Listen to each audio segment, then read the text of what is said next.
Jenny Harries, Deputy Chief Medical Officer.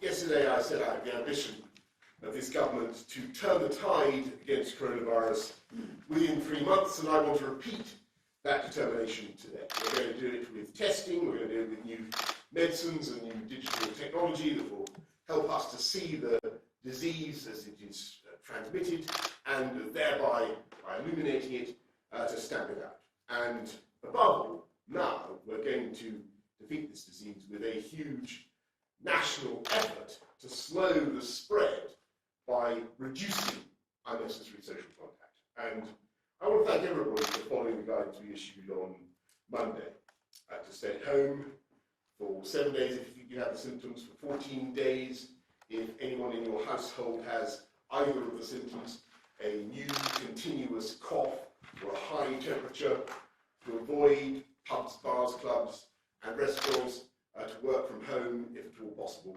keep washing your hands. And I know it's been tough, and I know it's been inconvenient, but these actions that we're all taking together are helping to take the strain off our NHS.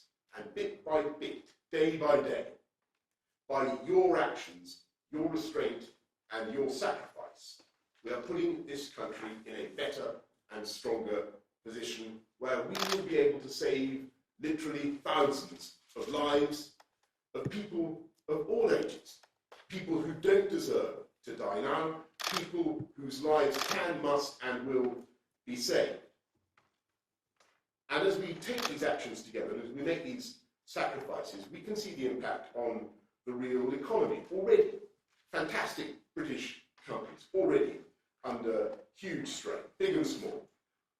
Workers who are finding that their jobs are under threat of going through no fault of their own. And to all of them, we in government say, we will stand by you. And I say that to companies, remember our joint objective to beat this virus. And we will do everything in our power to help. And in just a minute, Rishi is going to explain how we're going to help workers of all kinds to get through this crisis, supporting you directly in a way that government has never done before, in addition to the package that we've already set out for business. And of course, these measures are intended, these steps that we're taking are intended to be temporary. And of course, I am confident that in time the UK economy is going to bounce back. Of course it is, but I must be absolutely clear with you. The speed of our eventual recovery depends entirely on our ability, our collective ability, to get on top of the virus now.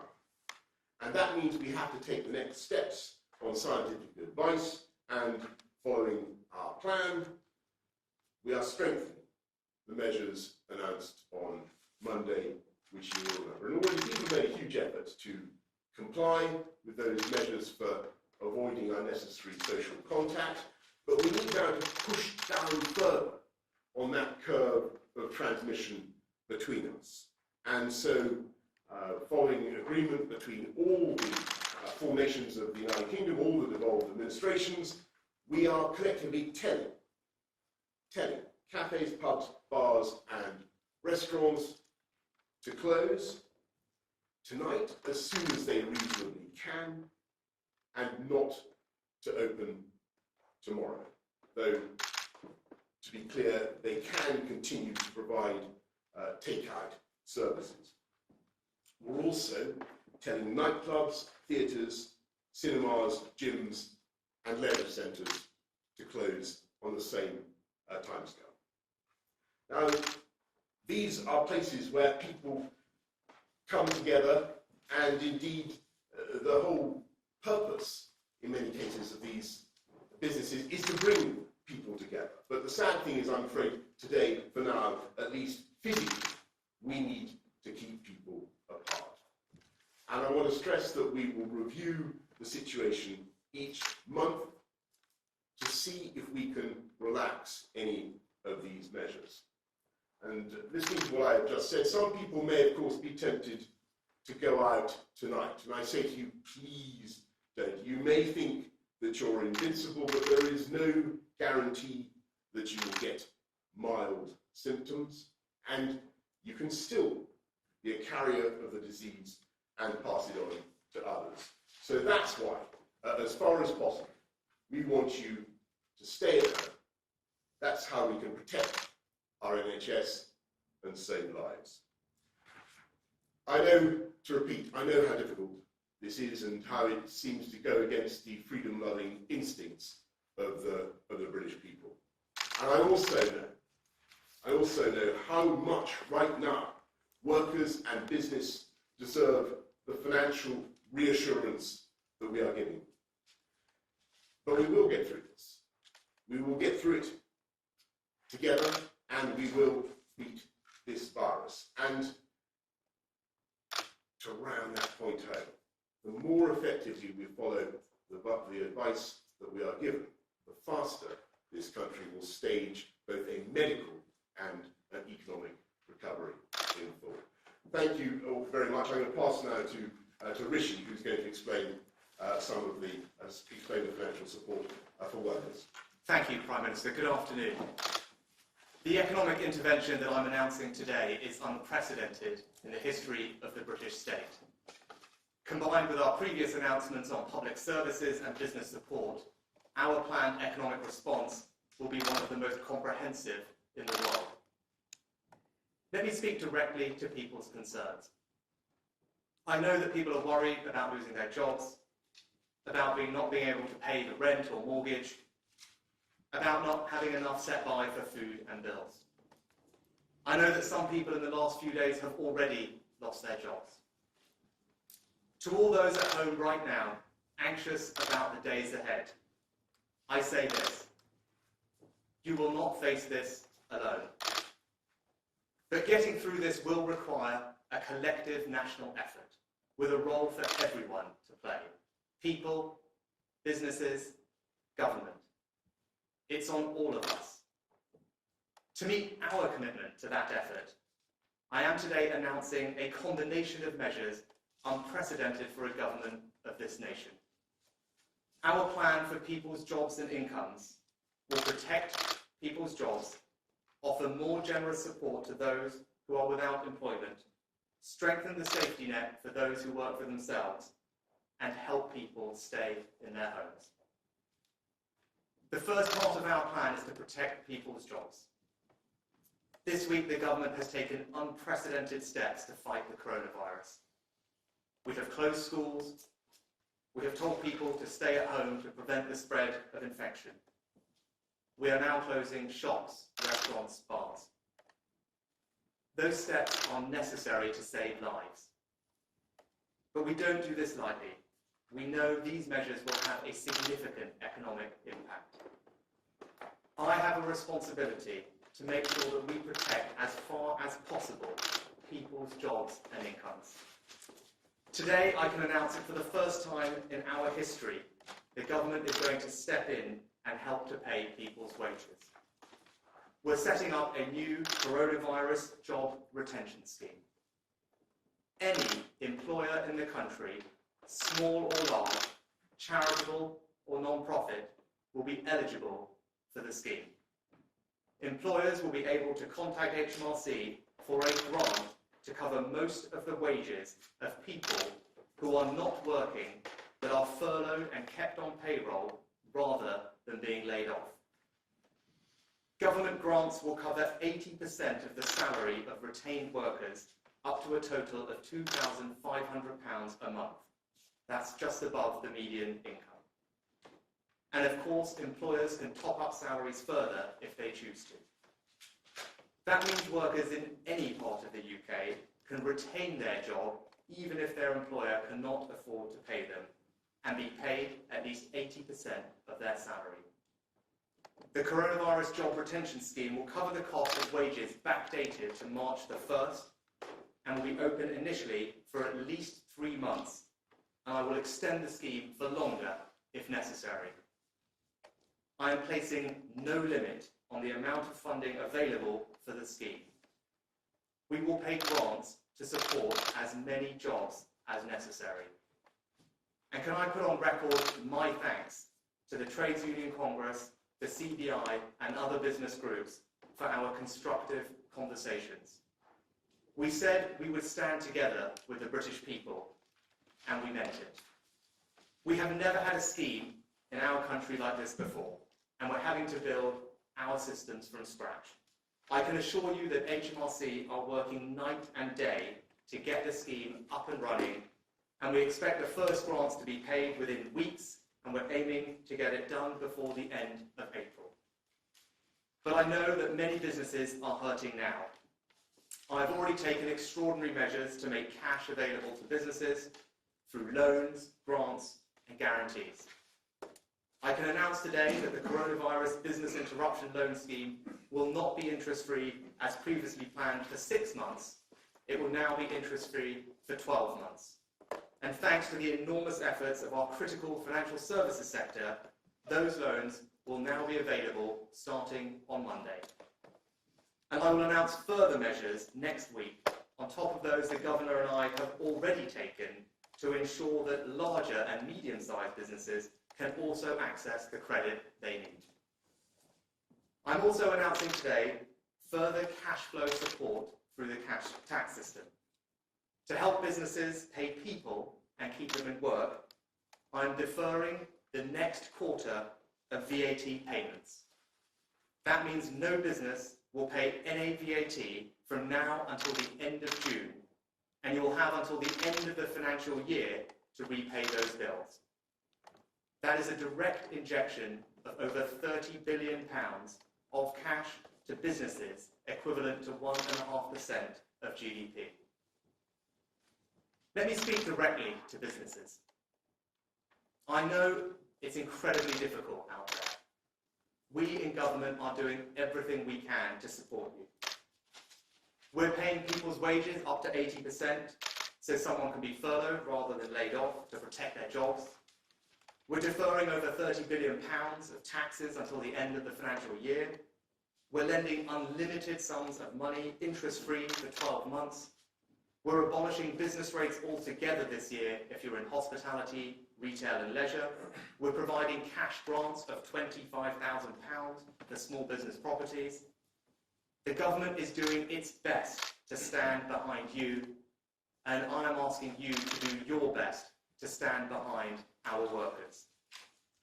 We're launching in the coming days a major national advertising campaign to communicate the available business support for businesses and people. Please look very carefully at that support before making any decisions to lay people off. It's on all of us. We are starting a great national effort to protect jobs. But the truth is we are already seeing job losses, and there may be more to come. I cannot promise you that no one will face hardship in the weeks ahead. So we will also act to protect you if the worst happens. To strengthen the safety net, I'm increasing today the universal credit standard allowance for the next 12 months by £1,000 a year. For the next 12 months, I'm increasing the working tax credit basic element by the same amount as well. Together, these measures will benefit over 4 million of our most vulnerable households.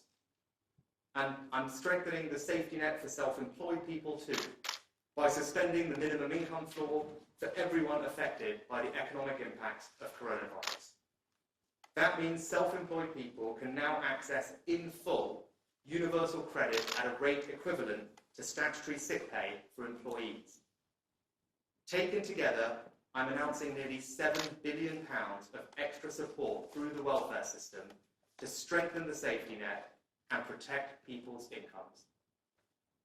And to support the self-employed through the tax system, I'm also announcing today that the net self-assessment payments will be deferred to January 2021. As well as keeping people in work and supporting those who lose their jobs or work for themselves, our plan for jobs and incomes will help keep a roof over your head. We've acted already to make sure homeowners can get a 3-month mortgage holiday if they need it. I'm announcing today nearly £1 billion of support for renters by increasing the generosity of housing benefit and universal credit so that the local housing allowance will cover at least 30% of market rents in your area. The actions I have taken today represent an unprecedented economic intervention to support the jobs and incomes of the British people. A new comprehensive job retention scheme and a significantly strengthened safety net. Unprecedented measures for unprecedented times. Let me close with one final observation. Now more than at any time in our history, we will be judged by our capacity for compassion. Our ability to come through this won't just be down to what government or businesses do, but by the individual acts of kindness that we show each other. The small business who does everything they can not to lay off their staff. The student who does a shop for their elderly neighbour. The retired nurse who volunteers to cover some shifts in their local hospital. When this is over, and it will be over, we want to look back on this moment and remember the many small acts of kindness done by us and to us. We want to look back on this time and remember how we thought first of others and acted with decency. We want to look back on this time and remember how, in the face of a generation-defining moment, we undertook a collective national effort and we stood together. It's on all of us. Thank you. Thank you very much, Rishi. Jenny, is there anything you want to say at this stage? Okay, well, perhaps you could help us field any questions from the scientific and medical point of view as they come. Can I go first to Alex Forsyth from the BBC? Prime Minister, thank you very much. The measures you've announced today will have a significant impact, not just on business, of course, but on people's lives. Can you tell us what has changed that's made you introduce these measures now? How long, if you can, do you see these measures lasting? And how do you plan to enforce them? And Chancellor, if I may, you talk about unprecedented measures that you're taking. How can you be sure that the tax and welfare system can cope to ensure that this support goes to those people who need it and need it quickly? Thank you.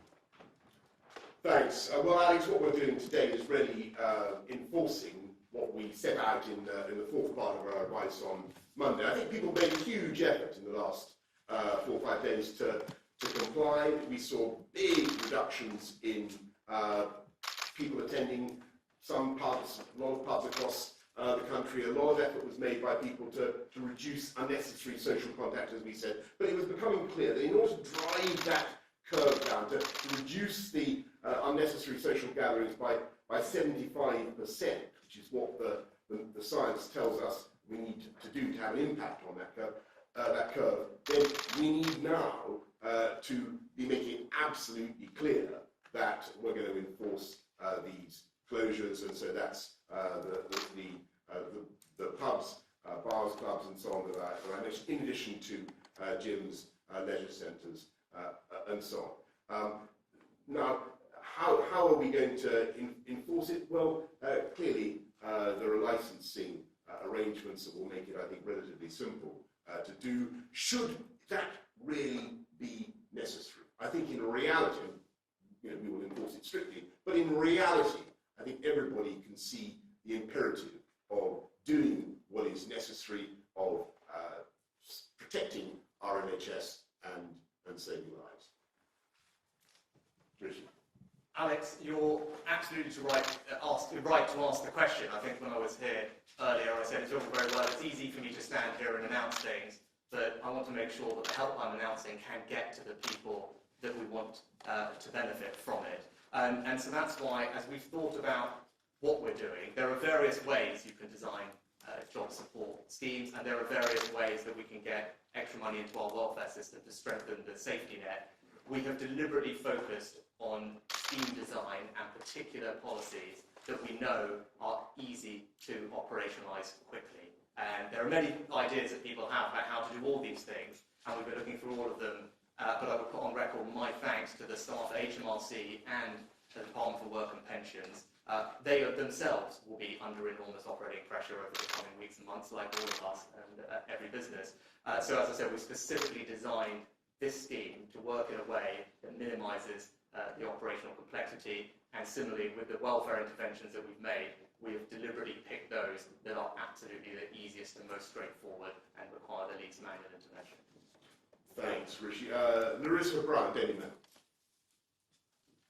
Thank you, Prime Minister. Could we get to a stage where NHS workers have to choose who to try and save because there aren't enough ventilators? And also, it's obviously Mother's Day this Sunday. Are you urging people to stay away from their mothers, and will you be seeing yours? Thank you.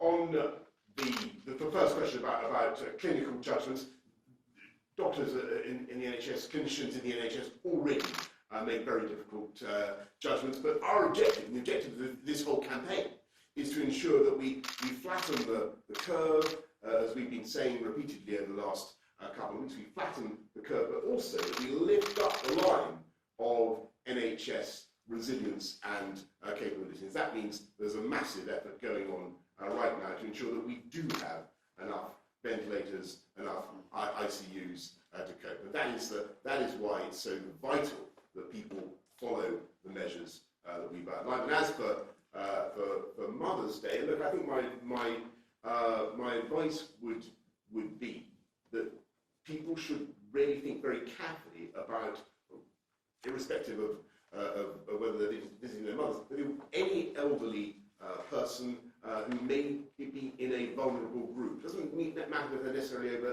70. The issue is whether they are in one of the vulnerable groups. Think very carefully about the risk of transmission of the virus and follow the advice. Look at the medical advice. Our advice is that elderly people, people with serious underlying health conditions, people in the later stages of pregnancy, you have to be careful about the transmission of the virus. And I'm sure people will handle that advice accordingly.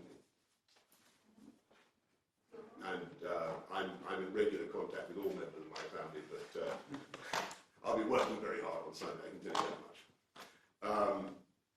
I'll certainly be sending her my very best wishes. Hope to get to see her.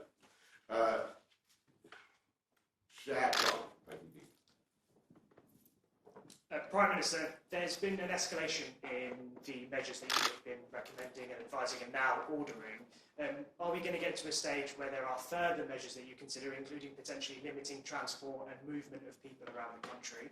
And to the Chancellor, if I may, will this wage protection scheme cover those on zero-hour contracts? If so, given that so many people on zero-hour contracts do not have a set salary every month, how will their wages be determined and who will determine that? Yeah, look, Shab, on transport, I don't know whether you were here yesterday. Transport is fundamental to our ability to deliver vital public services. I was pretty clear that we don't want, for instance, to immobilise the tube or our major transport networks. You know, it's just too important for the delivery of crucial public services. Yes, and on those, everyone who's covered by the scheme, it covers everybody who is on the PAYE system through a company. So we're publishing detailed guidance shortly, but depending on your particular employment contract, it might be different depending on who you are. Zero hours covers a variety of different situations, but it may well be that you are on a PAYE scheme and have a set of regular earnings, and it will be covered depending on your particular circumstance. I can't generalise for every single person's employment status, but in general, our desire here is to cover as broad a range of people as possible. We've wanted to make it as comprehensive a scheme as possible for those in employment, which is why we haven't limited by company, by sector, by size of business. We're deliberately targeted to do as economy-wide an intervention as we can. Sam Coates. Chancellor, you've announced an extraordinarily large package today. Do you have any sense of how much it will cost per month? And presumably it will be funded by borrowing. So can you guarantee that this package will be available month after month, up to maybe 18 months, which some of the scientific studies suggest might be the duration of what we're facing? Jenny Harris, millions of children broke up today for the last time from school. Could you just be crystal clear about what children should and shouldn't do from Monday? Can they go to the park, go to the playground, have play dates with their friends? I know there's a lot of confusion out there. And Prime Minister, Sky News has talked to a senior emergency medicine consultant in a South London hospital today. He's just warning about the dangers ahead, the fact that they're not set up for the huge numbers of ventilators needed, the disbelief they feel at the queues outside the supermarket with people too close together and calling for more lockdown, and warning that we could be in a situation worse than Italy, and upset at what they call the falsely placed sense of optimism they see amongst some politicians. What is your message to that, Doctor? Can I start, Sam? Yep. You're right, it is a significant intervention. We've thought through that, and our intention is to finance the package through the government's normal debt management operations. As we've already announced, the Treasury and the DMO, Debt Management Office, are shortly to publish a comprehensive update to the gilt financing remit. That will be done in April. And of course, the DMO, Treasury and Bank of England are coordinating closely to support the functioning of the gilt markets, and we're very confident that we can finance it in that way. So I've got a very simple answer to that. I think there should be some guidance published today from the Department for Education, which has had clinical and scientific input. The basic strand running through all of these measures is about social distancing and reducing the totality of our social interactions. That applies to children just as it does to the rest of us. But also there is a balance there between maintaining physical and mental well-being when we're going through what will be, for all of us, quite a stressful period. So for children who are at home, a family or a household group usually has the same sort of exposure risk. So put nicely, that just means it's okay for them to play together usually in their own home environment, kick a ball around in the garden if they have one. We're not saying don't go outside, but we are saying if you go outside, go in a way which reduces your social contact. So clearly for children, there is a safety issue here and a safeguarding one. We don't want to suggest every small child should go off in a solitary walk across the park. That would not be a helpful public health measure. But certainly with appropriate supervision, buddying children, for example, keeping 2 metres apart, off for a bike ride together or something, that is absolutely fine. And in many ways, we would encourage that. But there are some simple principles again around that. Make sure you hang on to your own bike, your own equipment or whatever. Wash your hands regularly. If you've got coughs and sneezes, obviously use a tissue. All the things that we've been encouraging people to do. So very much we want children. The weather is getting better. We want children to be exercising, but to do so not in groups. And I think one of the issues is where you have team games, for example. It's not just the team game itself which can be problematic, so I would not encourage those, but it's even, the most important bit also is the social element around it. So if everybody piles up in shared cars, that's not a good thing to do, and if everybody tried, they won't be able to now, but if everybody tried to go to a cafe or restaurant afterwards, that would also not be a good thing to do. So exercising fine, but cut right down on the social connections. Yeah, and Sam, just on your last question, I don't think anybody in government can conceivably be accused of underestimating the scale of the crisis this country now faces. It's perfectly obvious when you look at the gradient of the disease that we have a real threat now to our country, to the ability of our NHS to manage it, and unless we get this right, we are going to see thousands of lives lost, as I say, needlessly. But we have an opportunity, as I've said, to get on top of it, to make sure that we turn the tide, and to do that, we've got to follow the advice that we're giving, and that's why we're taking the measures that we are today. That's why it's absolutely vital that people do avoid unnecessary social contact, and that's why we're closing the pubs and the bars and the theatres and so on, because we need now to stop the velocity of circulation of this disease, and I made it very clear to the country that we will take exceptional measures to do that, but we are also taking exceptional measures to help and to compensate those who are adversely economically affected by what we have to do as a country. I think everybody understands the two halves of this. Everybody understands that people in employment, businesses, workers, everybody is making a huge sacrifice now to protect the lives of people who are vulnerable to coronavirus. And it's absolutely vital and right that the government should stand behind those businesses and those workers as well. And that's what we're doing today. And on your second point about supermarkets, look, I answered this yesterday, and I make the same point again. I think people should shop reasonably and considerately. We do have fantastic supply chains. We're having another meeting with the supermarkets tomorrow. I'm chairing another meeting with the supermarkets tomorrow, and they're very confident they can get the stuff from farm to fork. So everybody should just shop reasonably and be considerate of others. Francis Elliott, Times. Thank you. Mr. Sunak, you mentioned shops. Can you clear out whether shops are to be forced to close? It didn't appear on the list that was mentioned by the Prime Minister. Jenny Harris, would you update us on how we are doing with protective personal equipment? That's obviously something that's deeply concerning. Mr. Johnson, could you just say in very simple terms what you think about people who are ignoring the advice? It seems you sort of resisted the temptation yesterday or the invitation to say that they were behaving immoral. Do you not think that if people aren't following these advice, they are actually being immoral? Yes. No, just very specifically, the list that the Prime Minister gave and Jenny outlined is a specific list. I'm just talking in more general terms, but there's a very specific category of places where social contact happens, which is significant to the spread of the virus, which Jenny has spoken to and can speak to again, but I meant very specifically the places that she and the virus that I've referred to already.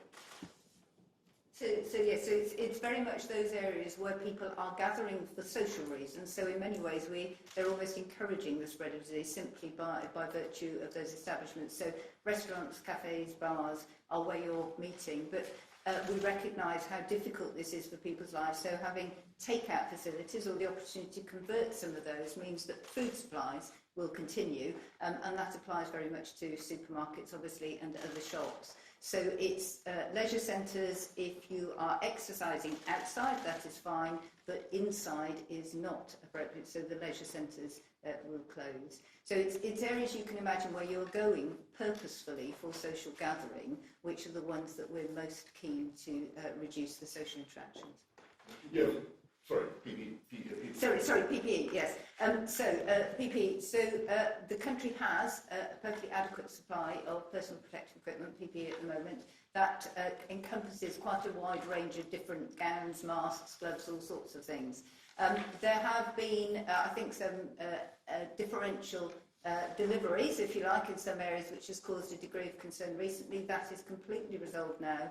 And in fact, what we've done in the last 36 hours is set up an entirely separate PPE oversight and supply chain, which allows hospitals, but also we need to be very clear, there are other workers in the care system who are equally important, and will allow that appropriate management to ensure that the supply and demand is there. And I think we do need to be really clear, this is an unprecedented event, health event for this country, and so it is not unlikely in many ways that we will have found a pressure in the early days where an individual hospital, individual trust or organisation has had to suddenly ramp up its demand, but that supply is there, and running alongside that is a call out to arms, a bit like ventilators and testing as well, to make sure we are exploring every avenue and opportunity for keeping those supplies coming through. Yeah, Francis, on your moral point, I don't want to get into moral name calling and so on and so forth. I do accept that what we're doing is extraordinary. We're taking away the ancient inalienable right of freeborn people of the United Kingdom to go to the pub.